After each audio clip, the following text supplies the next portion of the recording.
Welcome to VoteProPot-Cast, the award-winning cannabis news podcast brought to you by VoteProPot.com. Here are your hosts, Phil Adams, Jay Britton, and Andrew McCreadies. Are marijuana deliveries coming to our nation's capital? We'll talk about that. Also, cannabis taxes in Illinois are actually supporting rural pharmacies during the COVID outbreak. And we've got some tips on choosing the right cannabis edibles. If edibles is your thing, you're going to want to listen to that. We've got this. We've got state updates. Thank you all for joining us today on VoteProPot-Cast. And we're really glad you're here. I think we should start with, Jay, you've got some state updates for us. All righty. Have you not? I do indeed. First one is not a state, though. It's a commonwealth. Which one do you think that is? It's either Massachusetts, Kentucky, or Virginia. Well done. Well, this happens to be Virginia, my home commonwealth. Right. And it's a fucking state, dude. Get over yourself. Things are moving fast in Virginia, you guys. I'm a bit shocked. They don't get a special color on the flag. They're just white, just like the other stars. I'm telling you, man, it's just moving quick. Democratic Governor Ralph Northam has approved legislation, which is Senate Bill 2, House Bill 972, which decriminalized marijuana possession. That's nice, right? That's good. Sure. Northam also recommended technical amendments which must be approved before the law takes effect July 1st. So we're just talking a couple months from now. Nice. The law reduces penalties for offenses involving the possession of up to an ounce, which is punishable now by $25 and a fine, no arrest, no criminal record. That's a huge difference from what Virginia has had up until this time. Right. Where you could get now under an ounce was considered a criminal misdemeanor, punishable by 30 days in jail and fines of up to like $1,500 or something. So that's a big deal. But the bigger deal, Virginia has and I'm making quotes with my fingers here, a medical program now, but it's really just CBD and THCA. So it's, no THC. Well, that's going to all change with this amendment. So now we're going to have full, let's call it medical marijuana, dispensed through the pharmacy department. I forget what they call it, but it's Virginia's version of their state, Their Food and Drug Administration, only state? It's state pharmaceutical pharmacy commission. Board. Yeah, right. Okay. And they're going to be regulating it, and they're allowed to dispense anything that a pharmacy could formulate and subscribe. So no edibles per se. You can have lozenges, sprays, tinctures, oils, capsules, gel cabs, right? So you can put it in your mouth. You can take it orally. That's right. You just can't have fun doing it. You just can't enjoy it. What's surprising to me, though, I'll take that about it. As a Virginian, is really this hasn't been on the news. You really don't see it anywhere. Really, not on local. Not really. affiliates? Have you heard it? I mean, we're all in the metro area. I don't watch local news often enough. It's a pretty big deal. So what I've done, guys, is I've got lined up for next week an interview with Normal's development director, Jen Michelle Pedini, who is also the executive director of the local Virginia affiliate. So we'll have an interview with her next week. She'll give us the lowdown on when we can expect. They're only allowing 5 licenses. They're all vertical, and they're dispensed in different areas of Virginia. So each one of those will get a jurisdiction, essentially. All right. Mm-hmm. So it's fairly limited, but we'll get the lowdown from Jen on when we can expect this to move forward. So that's kind of exciting. But they've issued these licenses. I mean, it's been a while. They're growing. They're growing, They are cultivating the first crop right now for the Northern Virginia one, which is going to be in Manassas, as I understand it. All right. So essentially, Virginia will be caught up to where Maryland is. Pretty close. Pretty close. I mean, the problem is, you'll be able to go get your medical card like Andrew and I have. Yes. And you'll be cool in the gang. The big deal here that I read is that it's going to be limited to 10 milligrams per dose. So you can't, so if, in other words, if you buy gel tabs, they can't be more than 10 milligrams each. I don't see that as a big deal. For me. That's a good rule of thumb anyway. I think it is, Andrew. That's just for edibles and consumables. I mean, what about, will you be able to buy flour? No. Not anytime soon. They're working on legislation and amendments possibly for the 2021 session. But no, at this time, no flour, no vape cartridges. No vape cartridges? No. It's just going to be things that you would get through a pharmacy. So it's going to be, all right, like we said, tinctures, capsules, capsules, lozenges, exactly. It's something. Lotions. So you really won't be caught up with Maryland in that sense, because that's a big difference. But yeah, it's something. But and it's moving quickly. Will you be able to get something that has a psychotropic effect? Yes. Yeah. It'll up to 10%, up to 10 milligrams, of THC. Okay. Per dose. So we shall That'll see. Do It's like Mayor Bloomberg's cup in New York. You can only get a 20-ounce cup. Well, just get 2 of them then. I don't see how effective what you're doing is going to be really effective. It makes him feel like he's doing something. That's all it does. On a side note, I personally don't have a big problem with that 10 milligram limit. I think it's a good idea. Right. Well, they should have it for edibles. Absolutely. Because you got a lot of people coming into this for the first time, or maybe they haven't experienced cannabis in a long time. And it's a good idea to say, hey, here's one that's going to give you 10 milligrams. That's plenty for your first try. Well, and in fact, maybe for some people that might be a little too much. I would recommend 5. If you've never done it before, do 5. I agree with you. And hopefully nothing will happen, and then next time, do 10. If your first experience ends with you saying, "Oh yeah, I can do that," as opposed to, "Oh shit, I'm never doing that again," I'm in a fetal position in the bathroom. Tried it. We don't want to. Hated it. You don't want to overserve yourself. Right. Absolutely not. All right, let me move on here, fellas. Next, we got Florida. The Florida Senate is using a controversial new law that was just signed by Governor DeSantis, very anti-cannabis, to try to bolster arguments against a proposed constitutional amendment that seeks to allow people to use recreational marijuana. So what they've done here is they're using this new law, which basically, as I understand, and I'm not a lawyer, just reading through this stuff, it's saying that, okay, let me back up. We know Florida has a medical program, pretty decent one. And that was passed through a ballot initiative, right? Right. Like so many states have done. A couple of years ago. Yes. Right. Now, what DeSantis and the Senate is trying to do is, through this law and through the state Supreme Court, is say, we're not going to allow you to add a ballot initiative that goes against the federal government. Therefore, we don't give a shit that the voters wanted this and voted for it, and it's on the ballot. It's no good because it's not within the Constitution of the federal government. Okay. So they're pushing this law now because they're trying to have this is in Florida? This is Florida specifically, and they've got a ballot initiative coming up for recreational, for adult use.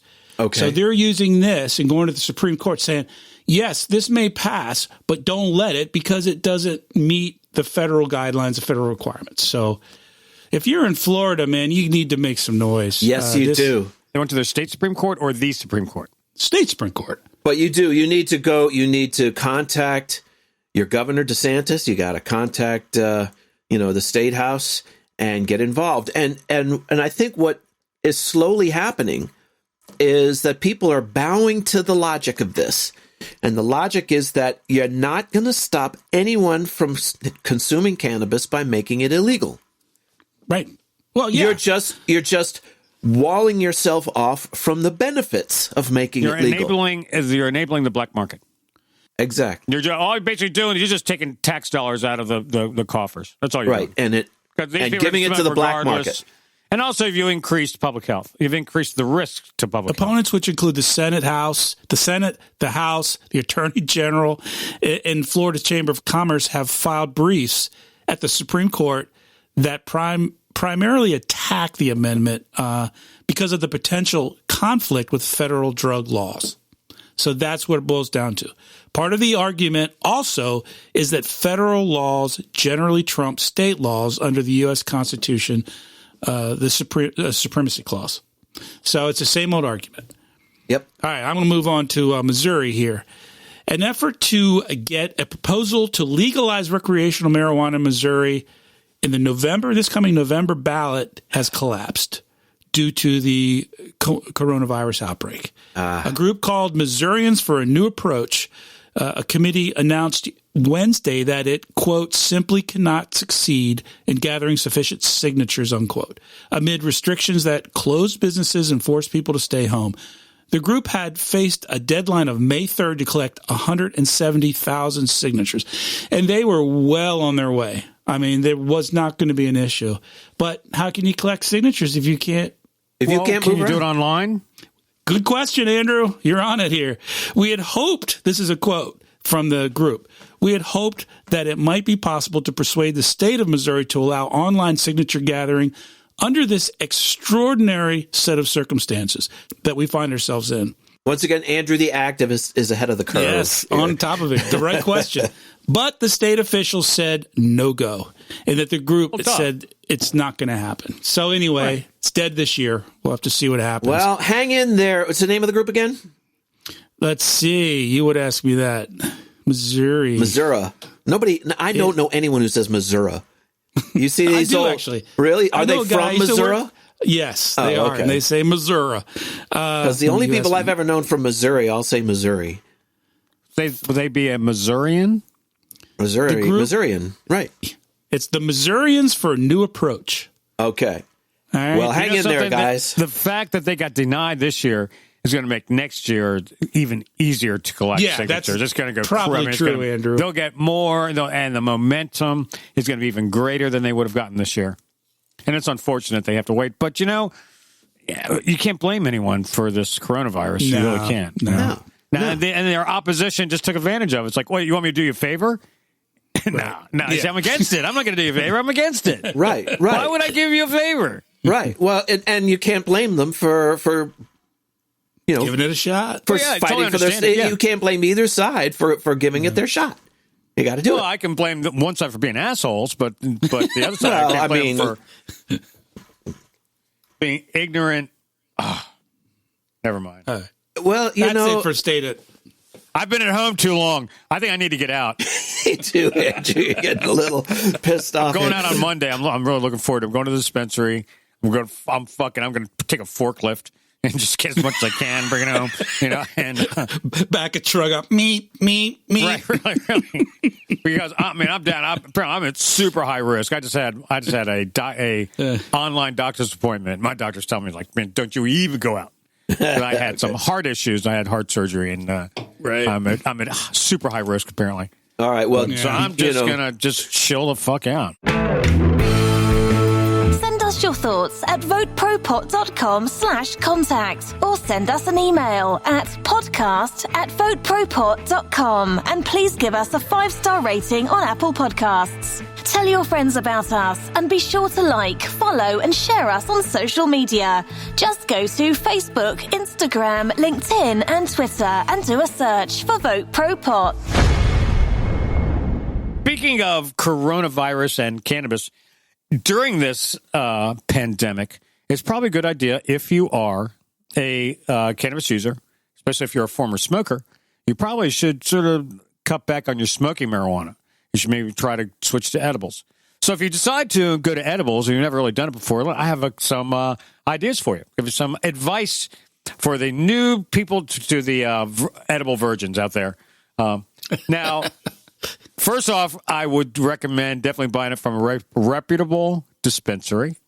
Now, I'm sure there might be some black market edibles that are fine, but just by definition, they're not tested, and right? Yeah, no way. It's probably not fine. So when you do buy it, I would highly recommend reading the label and doing some research. Now, if you're not really sure, ask your bud tender. Bud tenders are really well versed, especially on edibles. They know a lot about it. They get samples, so I'm sure they've tried them all. So another thing, you want to look at your the ingredients list, because you might want to, because some people are, want sugar-free, GMO-free, or low in carbs or gluten-free and all that. Right. So you want to find what'll fit into your diet, because really at this point you really want to get a medicinal. At least in Maryland, it's medicinal or edibles or consumables. I think is what they call edible marijuana. That's not a food product, a consumable. Right. So Okay. that's going to be like your lozenges, your gummies, your tinctures, and stuff like that. Sure. Which is fine, because you can take a tincture and put it in a smoothie. I mean, so easy, it's ridiculous, you know? Yeah. So those are the things you want to look for. The other thing is, and this is something Jesus talked about, I would highly recommend, and more people in the industry are doing this, not by law, but voluntarily, and that is every dose is no more than 10 milligrams of THC. I mean, that's just... You really don't need more than that, especially if you've never done it. As a matter of fact, if you've never done it before, I would recommend trying 5 on your first time. Cut one of those in half. Yeah, you don't. Right. And if it doesn't work, then try the, wait. If it doesn't work, then wait till the next day. Don't do it again that same day. Just wait till the next day and then try 10 milligrams. Mm-hmm. Sounds like good sound Agreed. advice. Another thing about edibles, this is something I'll tell you. When you do an edible, whether it be a gummy or even a tablet or something, you want to eat something fatty with it. So, Absolutely. like even like a cup of hot chocolate, a cup Some of coffee ice with milk in cream, it. whatever, Ice yeah. cream would be great. Yeah. Great. Awesome. Makes a huge difference. I'll vouch for it. And what's the science behind that, Andrew? What's the scientific reason for that? The molecules, the THC molecules will adhere to the fat molecules, and your body will absorb them more. They will absorb more if it's around more fat. All right. See, now, if you take an edible with no fat molecules around there, you might get a buzz, but it's not going to be as much as you can if you take something with a lot of fat, Right. Now, the other thing, they're also saying, I've heard this before, and I've never tried it. I want to try it. If you eat mango before you get high, you'll get more of a buzz. What? Really? Yeah, have you ever heard that? Something about the I've read enzymes that or something in mangoes? Yeah, or? I've read it like 5 times. It's all about the liver and the way, the enzymes and how everything, is absorbed. But fascinating stuff. Okay. But I really think now this is another thing that's going to greatly give a boost to the edible segment of the market, of the industry. Because a lot of people are going, I like to smoke, but I'm not going to, during this Corona thing, I'm going to, if I do get it, I'd like to have my lungs sort of, as healthy as possible. So. Sure. Yeah. Yeah. So that's what's going to happen. Yeah. So It could become the choice for a lot of people, yeah. So Netflix and edibles seems like it's going to be in the future for a lot of people here. Well, there's one other state with some news going on. Actually, a state and a place that wishes were a state, but it'll never be one, and that's D.C. But let's start with Illinois. And this is an article from 420 Intel, and we've talked about that website a lot. It's a good one, especially for cannabis industry news. Apparently, the pot taxes from Illinois taxes are supporting rural pharmacies during this COVID outbreak. According to the state comptroller, Susan Mendoza, last month, nearly 1 million, she announced last month that nearly 1 million would be released to critical access pharmacies providing essential services to rural communities during the ongoing public health emergency. She said, quote, "Our ongoing effort to support rural pharmacies that are being squeezed out by unfair competition and managed care policies now takes on added importance as communities fight the spread of the COVID-19 coronavirus." That's Susana Mendoza in a press release last month. Apparently, now we're talking about tax collections of some $946 million came in from cannabis taxes paid each month into the state's rainy day fund, which is a good place for those. Now, I always question that fund business when it comes to, everything. Money's fungible. It goes to whatever it's needed. So you don't wall off a fund for that. Maybe some states do. I don't know. I question how walled off those rainy day funds are. But I digress. A cash reserve that's maintained to cover expenses during critical, difficult times. They call it a rainy day fund, and they say that there's X amount of dollars in it. Is that the same as a slush fund? No. a slush fund. That's for when it's a snowy day fund, a rainy day fund, and after the snow kind of has melted for a while. That's a slush fund. Right. Okay. But at any rate, a lot of that money, to the tune of some 4.7 million, followed by another 1.9 million, has been released to these critical access pharmacies.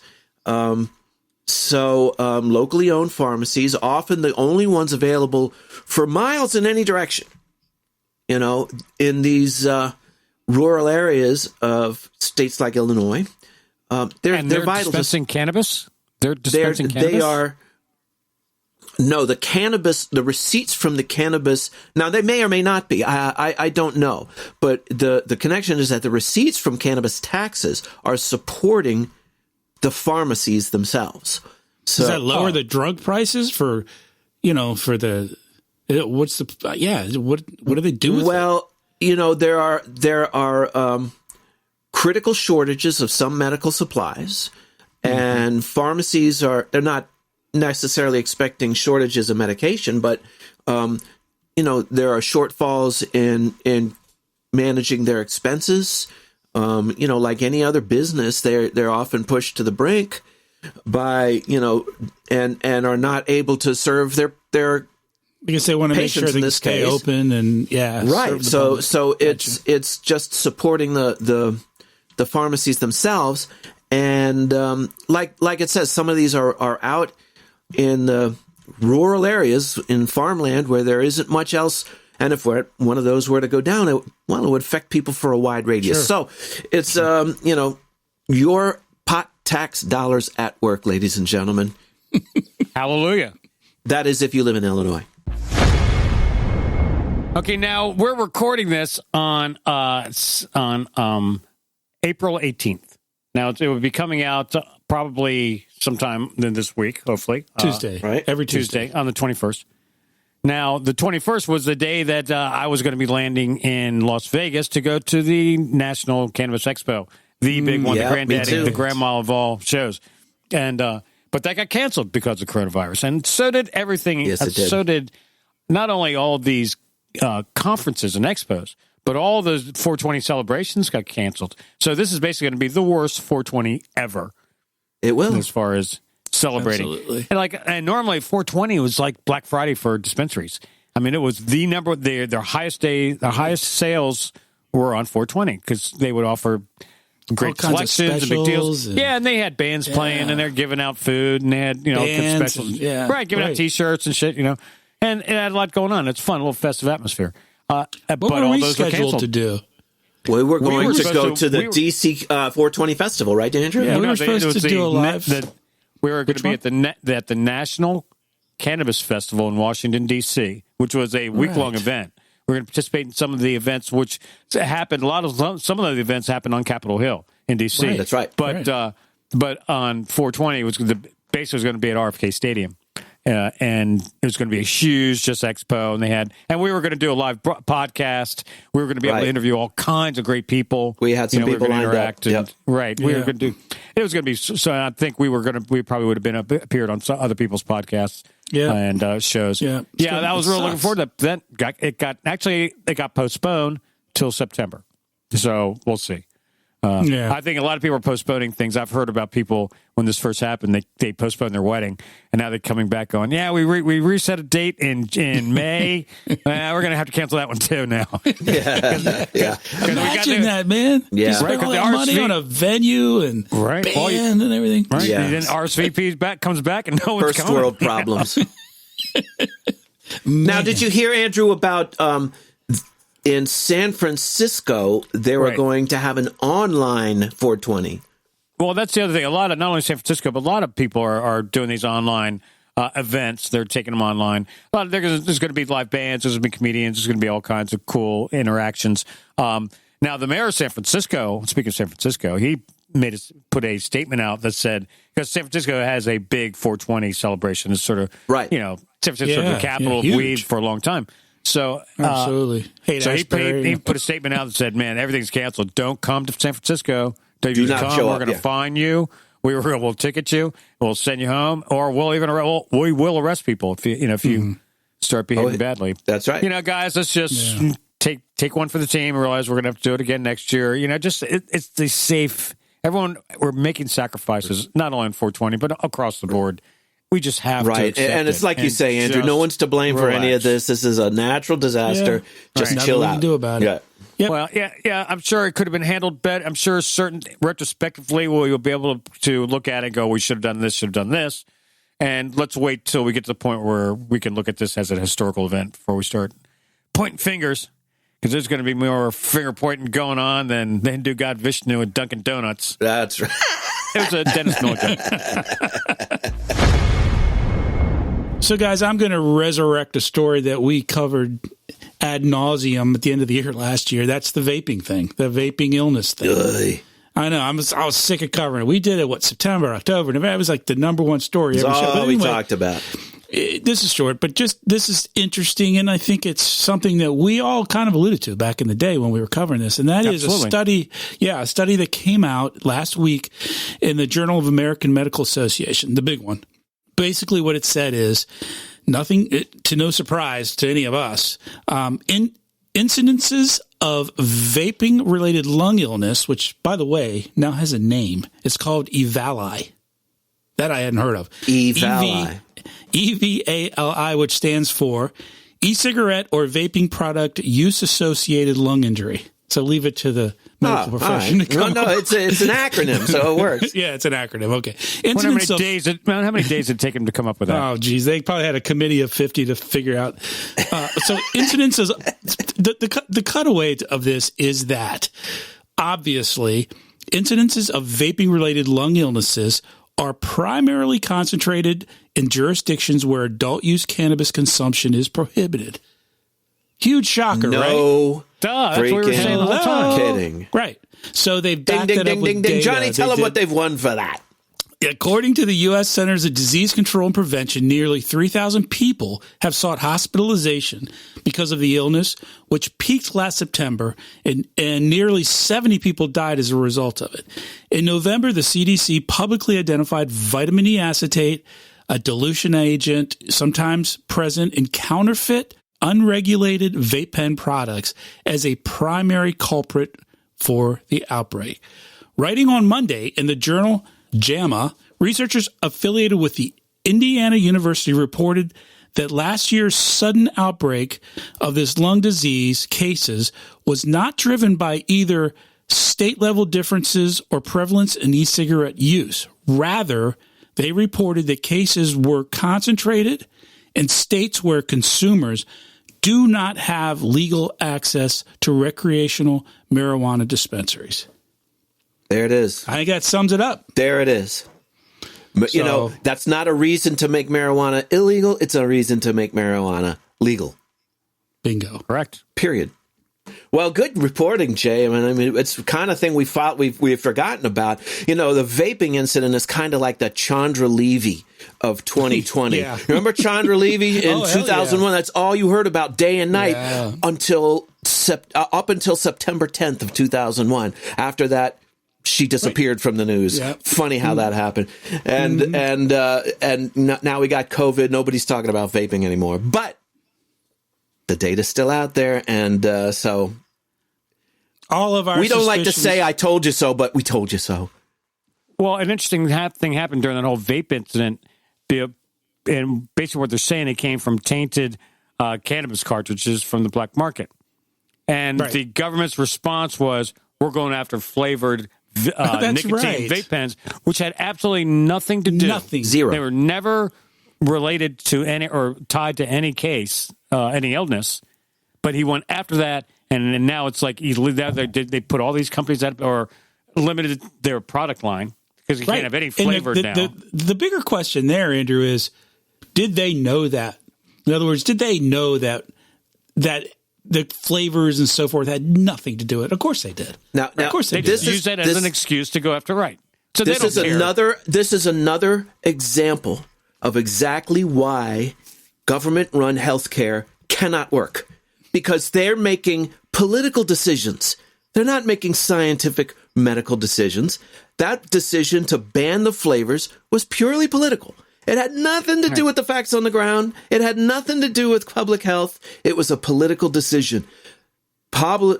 Decisions that happen or that are healthcare related need to be made by healthcare professionals, not politicians. There's my soapbox for the day. And they also should be made on considering public health and not profit. Oh, I disagree. I think they should be made considering profit only. So what is the price of a human life? That's not the point. Yes, it is. No, the point is... You're saying human life is going to be profit comes before human life. No, that's not what I'm saying. Well, it sounds like what I'm saying. I could understand why you... I didn't say it. I can understand why you would think it's what I'm saying. Like an alternative truth. Right. No, but it's not what I'm saying, and that's another subject for another day. But I'm just saying that people who are motivated by profit, organizations that are motivated by profit, do things in the common interest because of it's more efficient that way. There's a whole long diatribe I could go on, but I won't bore you with that today. Before they have to answer to their customers. Well, right? That's the nature of business, right? Yeah, a good point. Point well taken. And in this case, you're answering to your stockholders before you're answering to your patients. Point well taken, but yeah. Okay. So what else? Okay, speaking of 420, and it's going to be on the downline. We could go on for a long time on this one. D.C. Mayor Muriel Bowser. One of the best names of mayors in the country, I think, today, right? Muriel Bowser. I like it. And she's a great lady, but she has temporarily allowed, according to the Washington Times, delivery of medical marijuana, allowed medical marijuana, specifically dispensaries, to provide delivery and curbside pickup options. And this is a health thing. This is, she's making a healthcare decision. I'll give her that. Miss Bowser and the D.C. Department of Health on Tuesday announced the emergency rule, which takes effect immediately and will remain in effect until 45 days after the public health emergency is over, or in 120 days, whichever comes first. So there's a time limit on it. The patient-centric emergency rulemaking is necessary to protect the health, safety, and welfare, blah, blah, blah, blah. And that's according to a press release from the mayor's office. So what do we think about that? Does she have the power to just do that? Arbitrarily just basically modify, amend the law? How can she do that? Well, I think she worked with the health department. The chief executive. Well, no, I don't think it's amending the law. I think it's setting policy. This is rulemaking. This is not lawmaking, and I know there's a fine distinction there. But I think as the mayor, she has the authority to interpret and apply the law in certain ways, right? Well, I think she's managing the situation well, because what's happening is we're telling these people, especially if you're sick, stay in. If you're sick, stay in. Yeah. If you're sick, you might need medicine. So if you need your medicine, that's true. We're going to make it a way so it's safe for you to get it. We're going to get it delivered to you, or I think it's great. Curbside pickup. Now, I think one of the other things about this is one of the things that I think the coronavirus is going to change us forever. And that is going to be, I think a lot of dispensaries are going to be back to curbside or drive-up service and deliveries. Deliveries are going to fucking explode. Because people just don't want to get out. What has been, Andrew, in your opinion, or Jay, the resistance? What's motivating the resistance to allowing delivery of cannabis? Is it, potential for abuse? Is it? I think I would imagine it's the corruption, fear of corruption, and there's too many ways to kind of. And let's face it, once you take the cannabis out of the dispensary, you really kind of lose a little bit of control, over the regulatory and the accounting issues that are required. I'm not making the argument against it. I'm just saying that's why I think in some cases right, and also I think some people that are just against cannabis. Period. Use it as an excuse. They're going to fight wherever they can. Want to put up whatever roadblocks they can. Yeah, absolutely. Yeah. Stop it. Because also with packaging, and being able to seal packaging, and it's not tamper-proof. I mean, for delivery, I don't see where the problem is with delivery. You get a pizza. The thing is, I agree, but I'm just saying I think that's where. Then that's going to all change as the regulations progress in all the different states. Yeah. But originally, that was the argument: was as soon as we get outside of the dispensary, we lose control of the product. People could be changing it, doubling it, adding things to it. We lose that control, and I think that's you the could say reason. that for Chinese food. What is the difference between a delivery guy or just a customer leaving with a product? That's my argument to that. I agree. You're not. Yeah. You're just, No, yeah, I'm just playing devil's advocate. I agree with you completely. I think it's stupid because this stuff's packaged. What are you going to do? Right. Well, I think this coronavirus has changed it. The coronavirus has changed the way we do business forever. I think. But in jurisdictions where they were saying delivery or drive up, we don't want. Now they're going to go, okay, you can have it. I think it's going to be the rule as opposed to the exception. And at least D.C. Mayor Muriel Bowser apparently has surrendered to the logic of the situation, and I'm glad to hear that. Well, folks, thanks again for being part of our Vote Pro podcast audience. Hope you enjoyed it. I know I did. And me too. Good. Really? You had something better to do today, Andrew? But I'm glad you guys have tuned in and listened to us. We hope you've gotten some fun and information out of it. If so, give us a 5-star rating on Apple Podcasts. We sure would appreciate it. Tell a friend. Contact us if you have anything you want to add or say or ask or correct or anything at all at podcast@VoteProPot.com. What else should they do, Mr. Britton? You should join our Facebook group. Oh, right? Yeah. Join our Facebook group because you can jump on there and tell us what you think, and you can post articles, you can get more involved, and you can call a message line at 240-257-2441. Tell us what you think. And also, there's so much going on in the world of cannabis, we can't really cover it all on our podcast, so we do a lot on social networking. We share a lot of information. And I know a lot of us have some spare time on our hands. So if you're interested in getting involved, please do a search on LinkedIn, Facebook, Instagram, and Twitter, and do a search for Vote Pro Pot.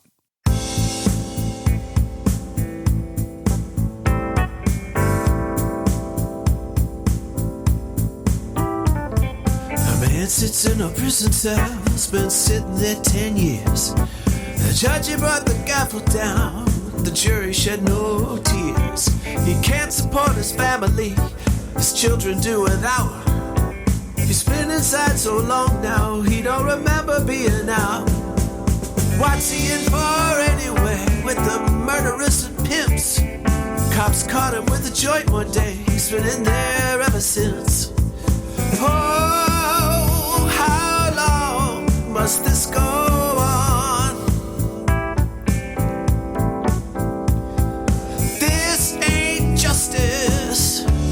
It's just plain wrong.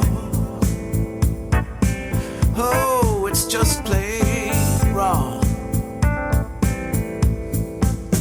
A man sits in his mansion on the Caribbean shore. He got strippers in the hot tub, a machete in the drawer. He's got more money than Elon, got more weapons than Iran. He got rich the old-fashioned way by selling contraband. And everything he has, he owes to the DEA. The last thing any drug lord wants is prohibition to go away. Oh, how long must this go on? This ain't justice, it's just plain wrong.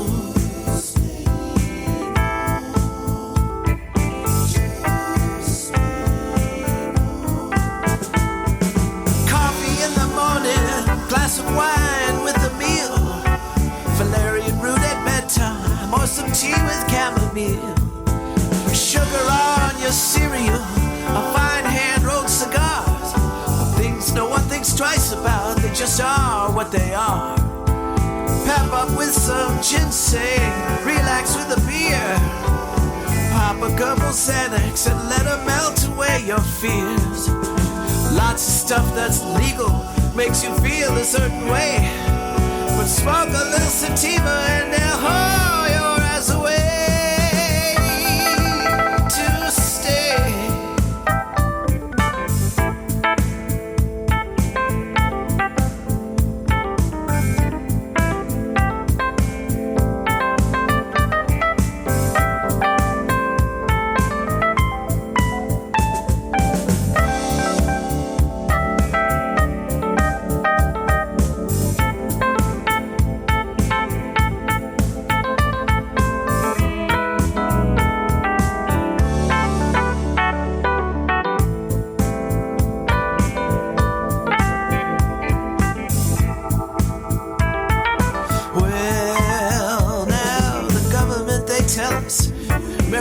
is bad for you.